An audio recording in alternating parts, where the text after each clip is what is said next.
I'll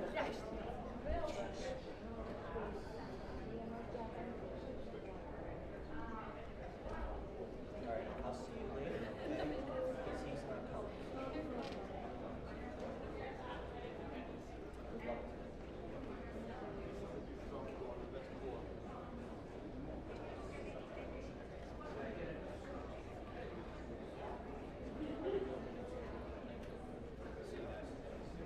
Good luck today, guys.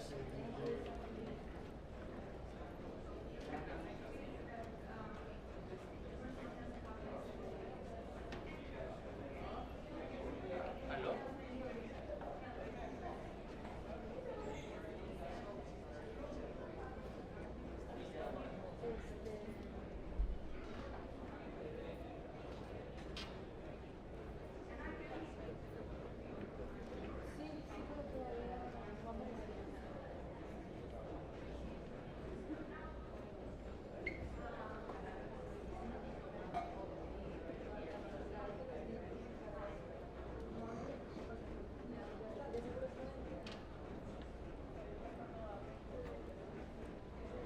Good morning.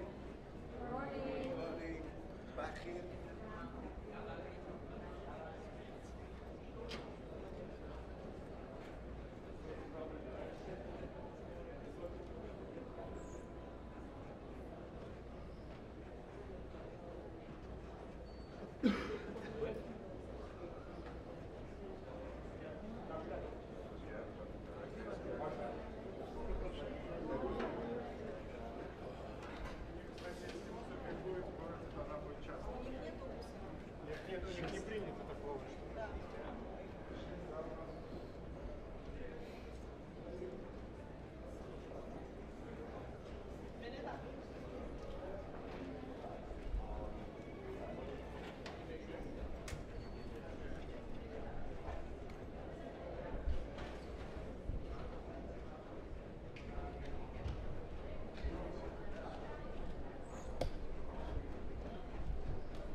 Should I read it straight away?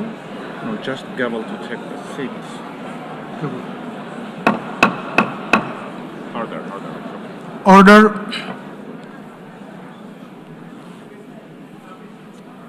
The plenary meeting, the 10th plenary meeting of the General Assembly is called to order.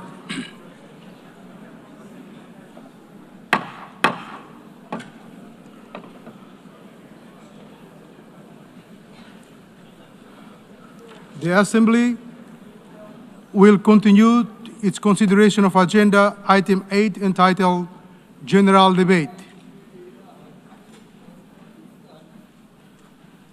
The Assembly will hear an address by His Excellency Benjamin Netanyahu, Prime Minister of the State of Israel. I request protocol to escort His Excellency and invite him to address the Assembly.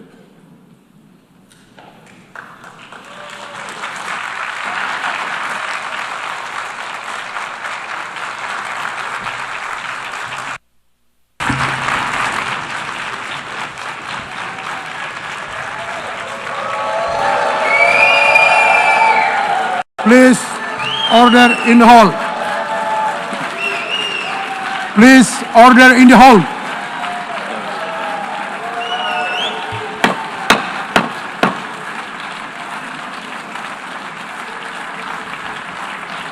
Please, order in the hall.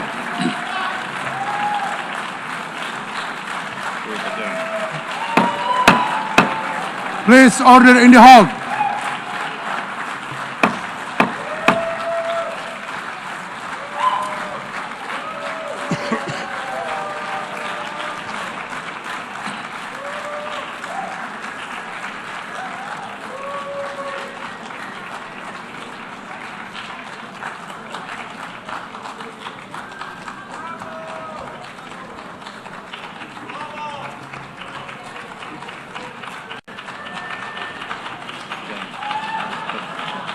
Please, order in the hall, and please be seated.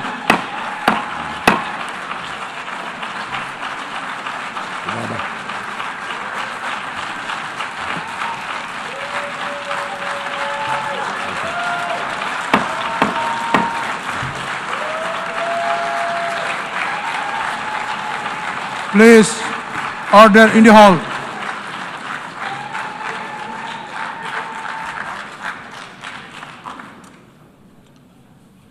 Mr. President,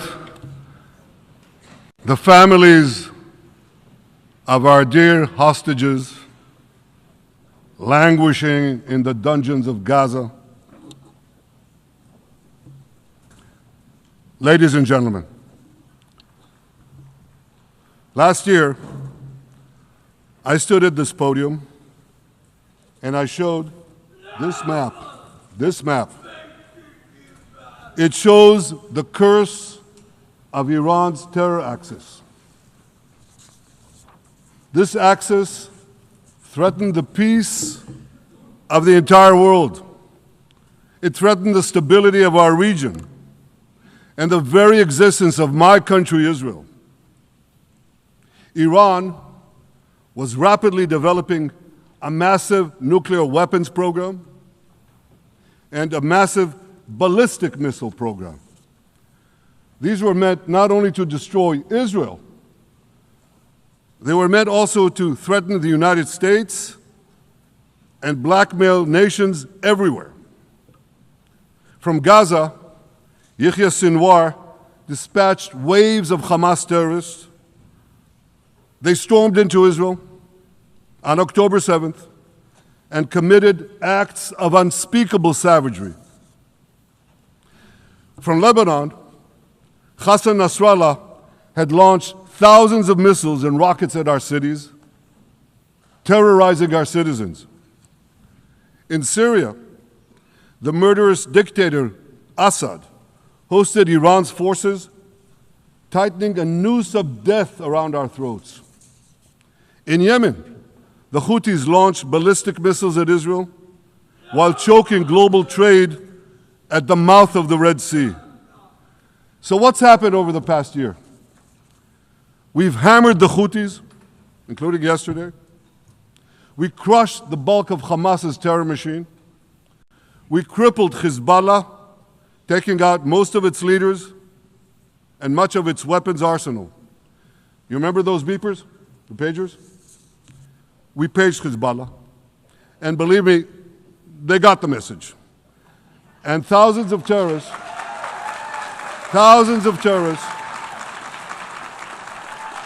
dropped to the ground.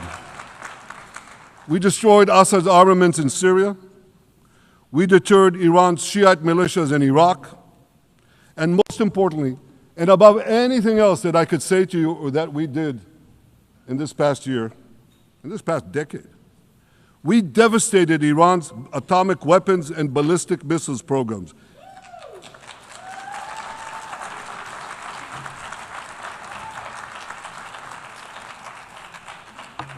So here's where things stand today.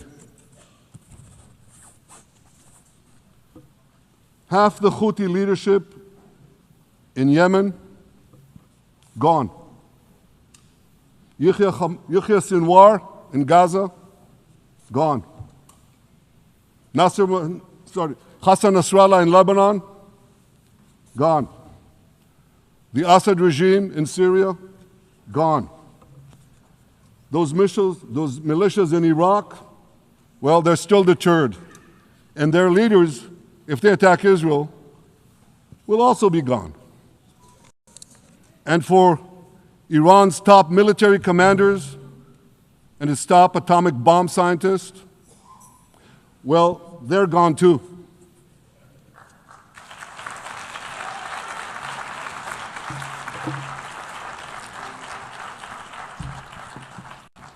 Israel's 12-day war with Iran, which I renamed Operation Rising Lion, that's from the Bible. This 12-day war will go down in the annals of military history. Our daring pilots neutralized Iran's missile defenses and took control of the skies over Tehran. And you saw this. Israeli fighter pilots and American B-2 pilots bombed Iran's nuclear enrichment sites.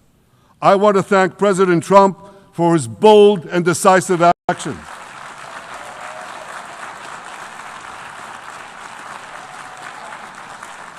President Trump and I promised to prevent Iran from developing nuclear weapons, and we delivered on that promise.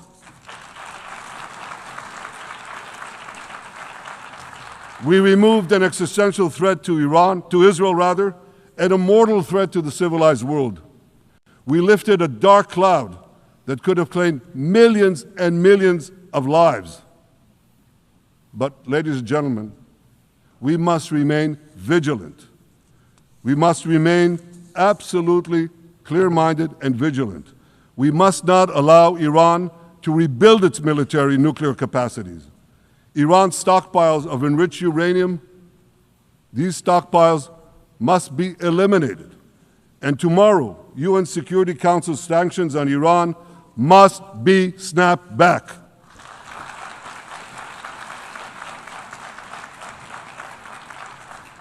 Thanks to the resolve of our people, the courage of our soldiers, and the bold decisions we took, Israel rebounded from its darkest day to deliver one of the most stunning military comebacks in history.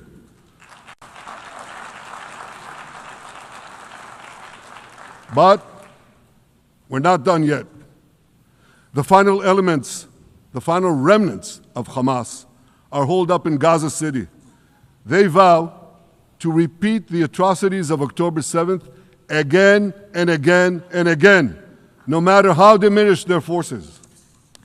That is why Israel must finish the job. That is why we want to do so as fast as possible.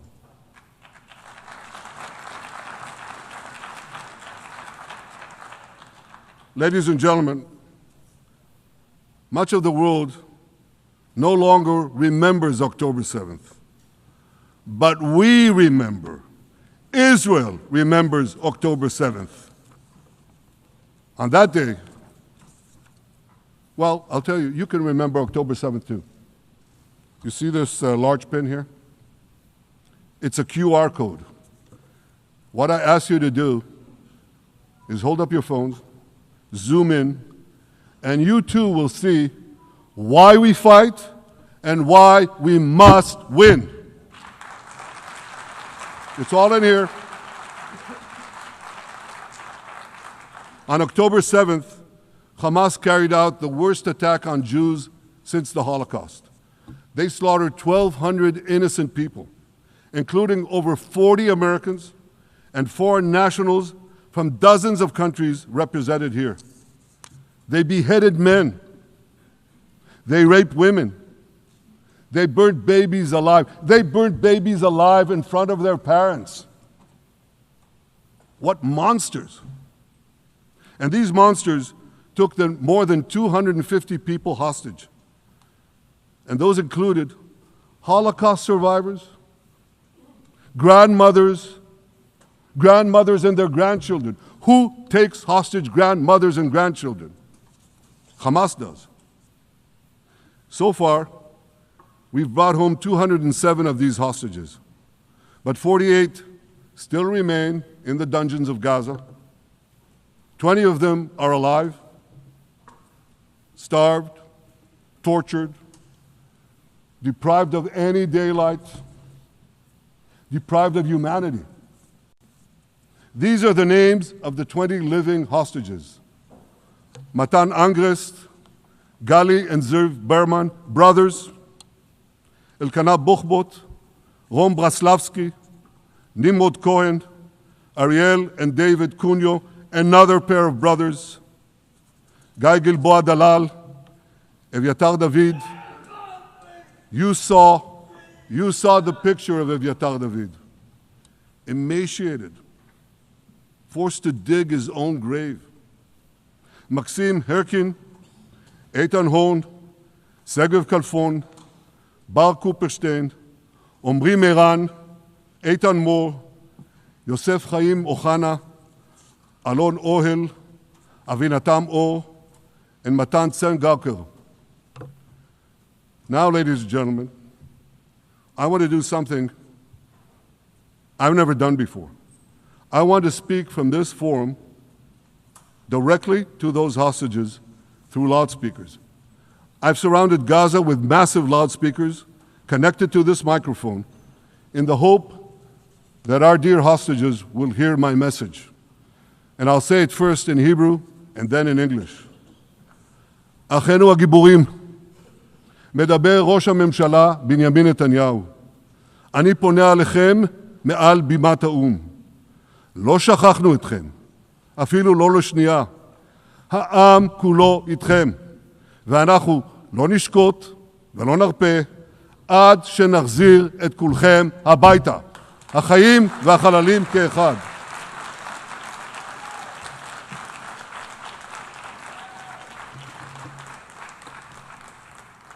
Our brave heroes. This is Prime Minister Netanyahu speaking to you live from the United Nations. We have not forgotten you, not even for a second. The people of Israel are with you. We will not falter and we will not rest until we bring all of you home.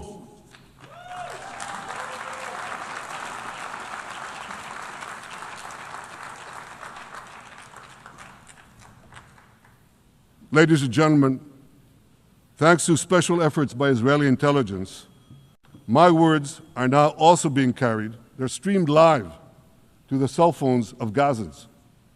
So to the remaining Hamas leaders and to the jailers of our hostages, I now say, lay down your arms. Let my people go. Free the hostages, all of them, the whole 48. Free the hostages now.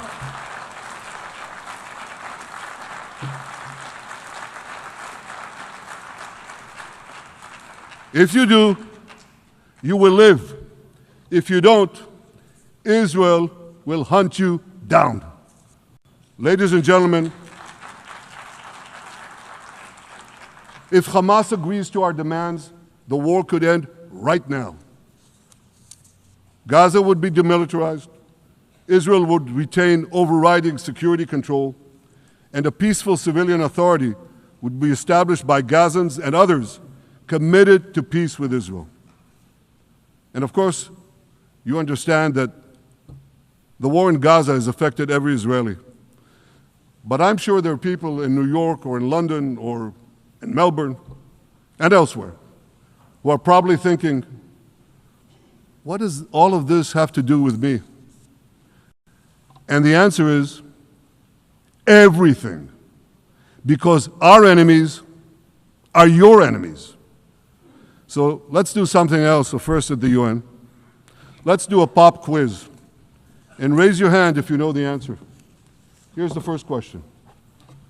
Who shouts death to America? Is it A, Iran, B, Hamas, C, Hezbollah, D, the Houthis, or E, all of the above? All of the above. Correct, all of the above. Second question.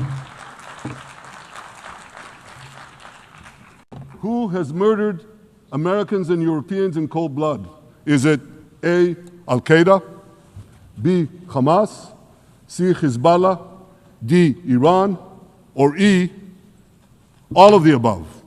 All of the above. Correct. Again. So here's the point I wanted to make. Our enemies hate all of us with equal venom. They want to drag the modern world back to the past, to a dark age of violence, fanaticism, and terror. I think many of you are already feeling in your own societies the radical Islamist surge. You know, I'm sure you do, you know deep down that Israel is fighting your fight. So I want to tell you a secret. Behind closed doors, many of the leaders who publicly condemn us privately thank us. They tell me how much they value Israel's superb intelligence services that have prevented time and again terrorist attacks in their capitals, time and again saving countless lives. General George Keegan, former head of U.S. Air Force intelligence, once said, if the United States had to gather on its own the intelligence that Israel gives us, we would have to establish 5 CIAs. 5 CIAs. This past June, when Israel struck Iran's nuclear facilities, German Chancellor Merz admitted the truth. He said, Israel is doing the dirty work for all of us. President Trump understands better than any other leader that Israel and America face a common threat. He showed the world that when Iran and its proxies murder Americans, take Americans hostage, shout death to America, burn American flags, and try to assassinate the President of the United States, not once, but twice. He showed them there is a price to pay for all that.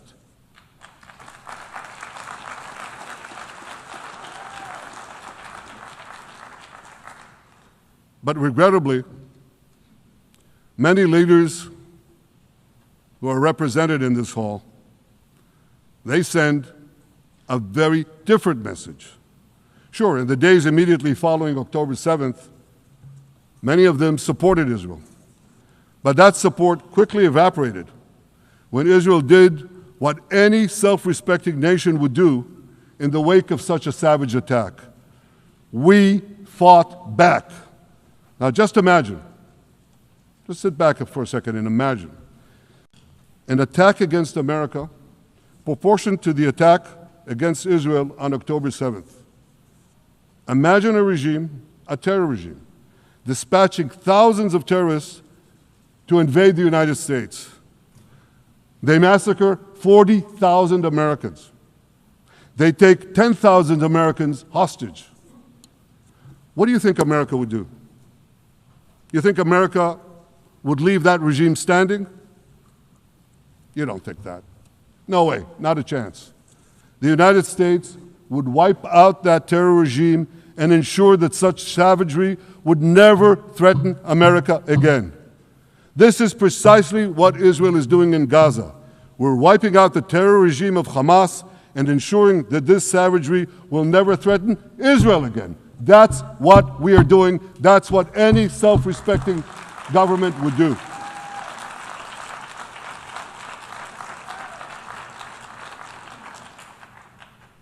Yet, and it's a yet that I'm sorry to say here, yet over time, many world leaders buckled.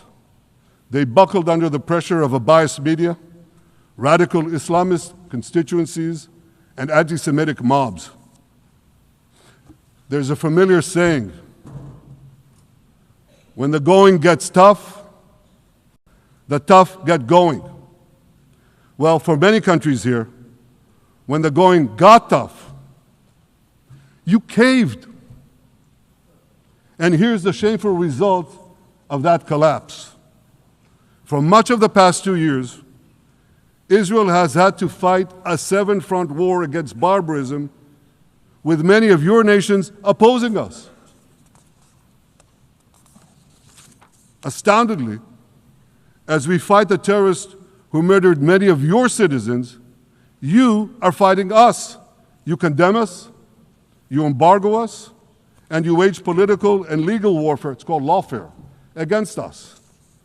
I say to the representatives of those nations, this is not an indictment of Israel. It's an indictment of you. It's an indictment of weak-kneed leaders who appease evil rather than support a nation whose brave soldiers guard you from the barbarians at the gate. They're already penetrating your gates. When will you learn? You can't appease your way out of jihad, and you won't escape the Islamist storm by sacrificing Israel. To overcome that storm, you have to stand with Israel. But that's not what you're doing. As the prophets of Israel foretold in the Bible, you've turned good into evil and evil into good. Now I want to drill down on this. Take the false charge of genocide. Israel is accused of deliberately targeting civilians. Ladies and gentlemen, the opposite is true. The head of urban warfare studies, Colonel John Spencer, he's perhaps the world's greatest expert on urban warfare. And he says, Israel is applying more measures to minimize civilian casualties than any military in history. And because we're doing that, the ratio of non-combatant to combatant casualties is less than 2 to 1 in Gaza. That's an astoundingly low ratio, lower than NATO's wars in Afghanistan and Iraq, especially when you consider that Gaza is one of the most densely populated urban areas on Earth. It has hundreds of miles of terror tunnels underground, and it has countless terror towers above ground, and thousands of terrorists embedded in the tunnels and in these towers in civilian areas. If you want to see what measures Israel takes to avoid civilian casualties in this war, just look at what we're doing now in Gaza City, the last Hamas stronghold, one of the 2 last strongholds. For 3 weeks, Israel dropped millions of leaflets, sent millions of text messages, and made countless phone calls urging civilians to leave Gaza City before our military moves in. At the same time, Hamas implants itself in mosques, schools, hospitals, apartment buildings, and tries to force those civilians not to leave, to stay in harm's way. And it often threatens them at gunpoint if they try to do so. For Israel, every civilian casualty is a tragedy. For Hamas, it's a strategy. Hamas uses civilians as human shields and as props in its sick propaganda war in Israel, against Israel, a propaganda war that the Western media buys hook, line, and sinker. Now, despite Hamas's threats, close to 700,000 Gazans, almost 750,000, have already heeded our calls and moved to safe zones. Now I want to ask you a simple question, a simple, logical question. Would a country committing genocide plead with the civilian population it is supposedly targeting to get out of harm's way? Would we tell them, get out, if we want to commit genocide. We're trying to get them out. And Hamas is trying to keep them in. And this charge is so baseless. The comparison to genocide, wholesale slaughter of populations. What, did the Nazis ask the Jews to leave, kindly leave, go out? Did others, you want me to name all the genocidal leaders of history? Just go one by one. Did anyone do this? Did they say, get out so we can come in? Of course not. So the truth has been turned on its head. Hamas, a genocidal terrorist organization whose charter calls for the murder of all Jews on the planet. This genocidal organization is given a pass. It's barely mentioned. While Israel, which does everything it can to get civilians out of harm's way, Israel is put in the dock. What a joke. You want to hear another one? Israel is accused of deliberately starving the people of Gaza when Israel is deliberately feeding the people of Gaza. Since the beginning of the war, Israel has let into Gaza more than 2 million tons of food and aid. That's 1 ton of aid for every man, woman, and child in Gaza. Nearly 3,000 calories per person per day. Some starvation policy. If there are Gazans who don't have enough food, it's because Hamas is stealing it. Hamas steals it, hoards it, and sells it at exorbitant prices to fight its war machine. Last month, even the UN, not exactly a supporter of Israel. You're supposed to laugh, by the way. Last month, even the UN admitted that Hamas and other armed groups looted 85% of the trucks. That's why you have deprivation. Those who peddled the blood libels of genocide and starvation against Israel are no better than those who peddled blood libels against the Jews in the Middle Ages when they falsely accused us of poisoning wells, spreading plague, and using the blood of children to bake Passover matzahs. Anti-Semitism dies hard. In fact, it doesn't die at all. It just keeps coming back with its libelous lies, refurbished, regurgitated over and over again. And I want to tell you something else. These anti-Semitic lies, they have consequences. In recent months, Jews have been assaulted in Canada, Australia, Britain, France, the Netherlands, and elsewhere.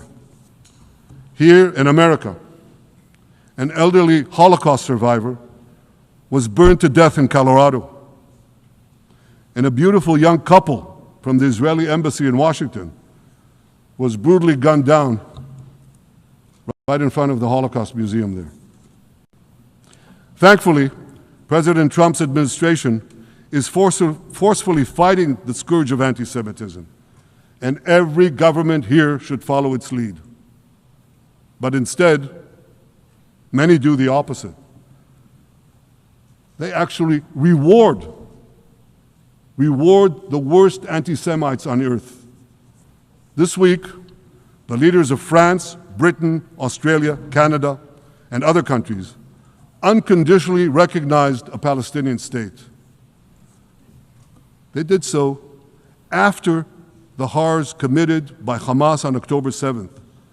Horrors praised on that day by nearly 90% of the Palestinian population. Now, let me say that again. Nearly 90% of Palestinians supported the attack on October 7th. It's not supported only, they celebrated it.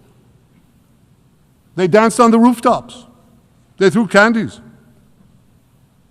That's both in Gaza and in Judea, Samaria, the West Bank, as you call it. And it's just the way they celebrated another horror, 9/11. They danced on the rooftops. They cheered. They threw candy. You know what message the leaders who recognized the Palestinian state this week sent to the Palestinians? It's a very clear message. Murdering Jews pays off. Well, I have a message for these leaders. When the most savage terrorists on earth are effusively praising your decision, you didn't do something right. You did something wrong, horribly wrong. Your disgraceful decision will encourage terrorism against Jews and against innocent people everywhere. It will be a mark of shame on all of you. But wait a minute, Mr. Prime Minister, they tell me. Wait a minute. We believe in a two-state solution where the Jewish state of Israel will live side by side in peace with the Palestinian state. There's only one problem with that. The Palestinians, they don't believe in this solution. They never have. They don't want a state next to Israel. They want a Palestinian state instead of Israel. And that's why every time they were offered a Palestinian state, but were required to end the conflict with Israel and recognize the Jewish state, every time, over the decades, they turned it down. And that is why every time they were given territory, they used it to attack us. In fact, they effectively had a Palestinian state in Gaza. So what did they do with that state? Peace? Coexistence? No. They attacked us time and time again. Totally unprovoked. They fired rockets into our cities. They murdered our children. They turned Gaza into a terror base from which they committed the October 7th massacre. So here's the uncomfortable truth. The persistent Palestinian rejection of a Jewish state in any boundary is what has driven this conflict for over a century. It is still driving it. It's not the absence of a Palestinian state. It's the presence and existence of a Jewish state.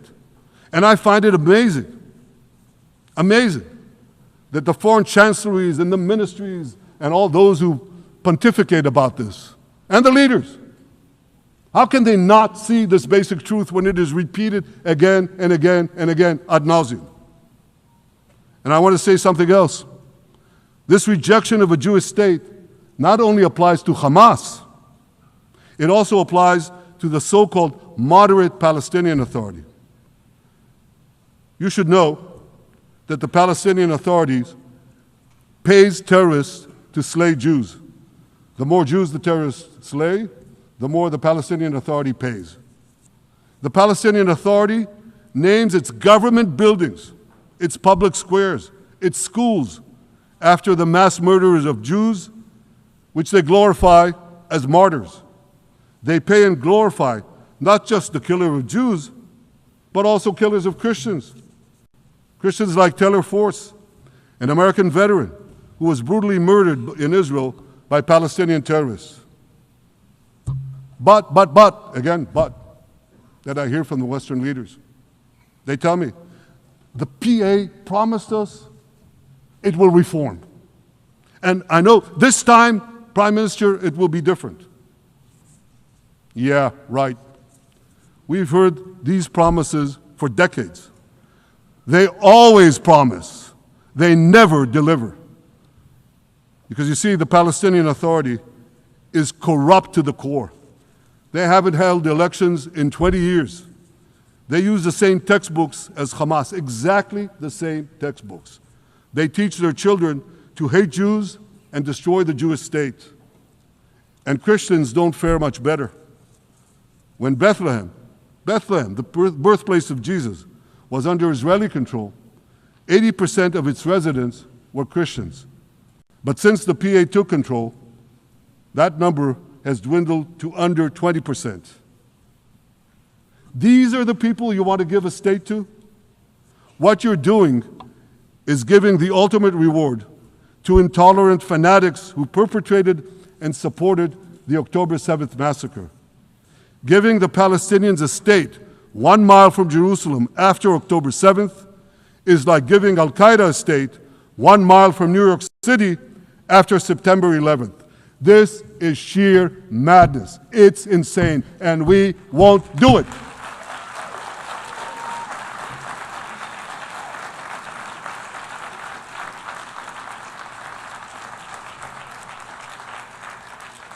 So here's another message to those Western leaders. Israel will not allow you to shove a terror state down our throats. We will not commit national suicide because you don't have the guts to face down a hostile media and anti-Semitic mobs demanding Israel's blood. And I want you to grasp something else, which is also distorted in the media. I say this not only in my name or the name of my government, but on behalf of all the people of Israel. Last year, there was a vote in the Knesset, our parliament, whether or not to oppose the imposition of a Palestinian state. You want to guess what the results were? Out of 120 members of our parliament, 99 voted against and only 9 supported. That's over 90%. It's not a fringe group.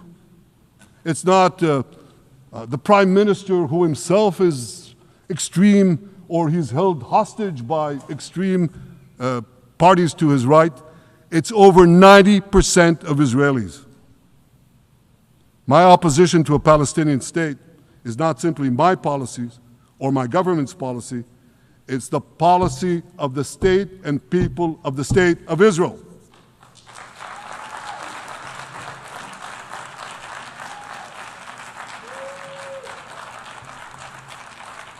Western leaders may have buckled under the pressure. And I guarantee you one thing, Israel won't. Israel's victories over the Iranian... Thank you, I know you won't too, that's good. Israel's victories over the Iranian terror axis have opened up possibilities for peace that were unthinkable 2 years ago. Take Syria. For decades, the very idea of peace between Israel and Syria seemed unimaginable. Well, no more. Today, we have begun serious negotiations with the new Syrian government. I believe an agreement can be reached that respects Syria's sovereignty and protects both Israeli security and the security of the minorities in the region, including the Druze minority. From the founding of Israel, Jews and Druze have been brothers in arms. We have fought together, we've bled together, we built our lives together. When I was a young commander in Israel's Special Forces, my own life was saved by the invaluable advice given to me by a great friend, Salim Shufi, a heroic Druze IDF veteran. And that's why I couldn't sit idly by, nor could Israel sit idly by, while the Druze were being slaughtered by jihadists. And I instructed our forces to stop the massacre, which they promptly did. Peace between Israel and Lebanon is possible as well. I call on the Lebanese government to also begin direct negotiations with Israel. I commend it for its declared aim to disarm Hezbollah. But we need more than words. If Lebanon takes genuine and sustained action to disarm Hezbollah, I'm sure we can achieve a sustainable peace. Of course, until that happens, we will take whatever action we need to defend ourselves and to maintain the conditions of the ceasefire which was established in Lebanon. Our goal is not merely to monitor Hezbollah's actions, but to prevent them from violating the ceasefire and attacking us at any time. But I'm sure that if the Lebanese government persists in its goal of disarming Hezbollah, peace will come very speedily and very readily. Victory over Hezbollah has made peace possible with our two Arab neighbors in the north. Victory over Hamas will make peace possible with nations throughout the Arab and Muslim world. Our victory would lead to a dramatic extension and expansion of the historic Abraham Accords, which President Trump brokered between Arab leaders and myself 5 years ago. And I took note, as I'm sure you did too, of the encouraging words spoken here by the President of Indonesia. This is the country with the largest Muslim population of all nations. And it's also a sign of what could come. Forward-looking Arabs and Muslim leaders know that cooperating with Israel will provide them with groundbreaking Israeli technologies, including in medicine and science, in agriculture and water, in defense and AI, and so many other fields. I believe that in the coming years, the Middle East will look dramatically different. Many of those who wage war on Israel today will be gone tomorrow. Brave peacemakers will take their place. And nowhere will this be more true than in Iran. The long-suffering Iranian people will regain their freedom. They will make Iran great again. And our two ancient peoples,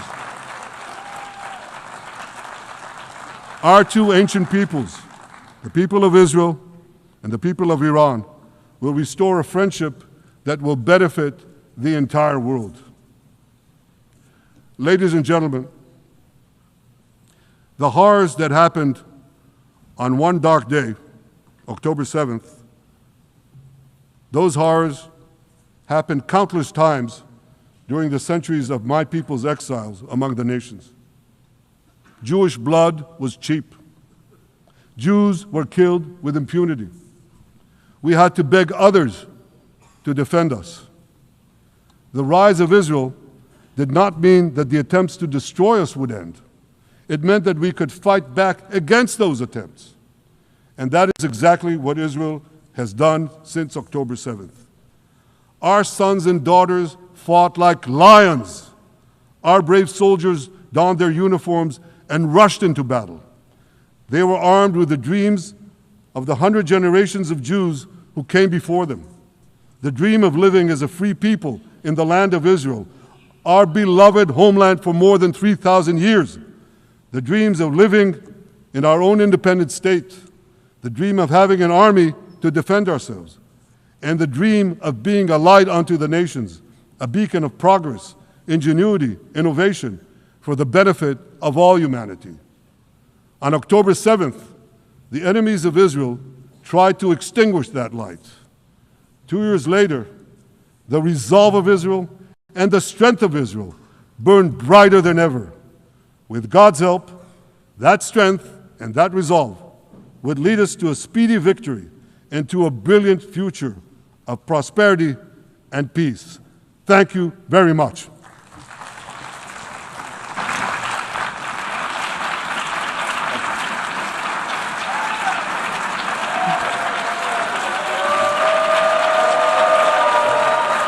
On behalf of the Assembly, I wish to thank the Prime Minister of the State of Israel.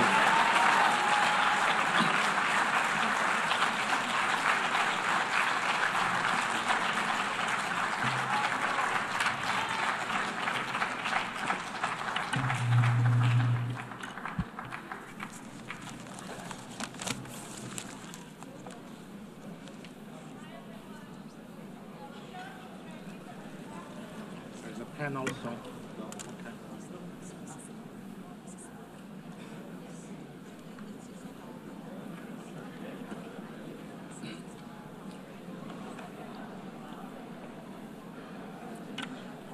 Okay.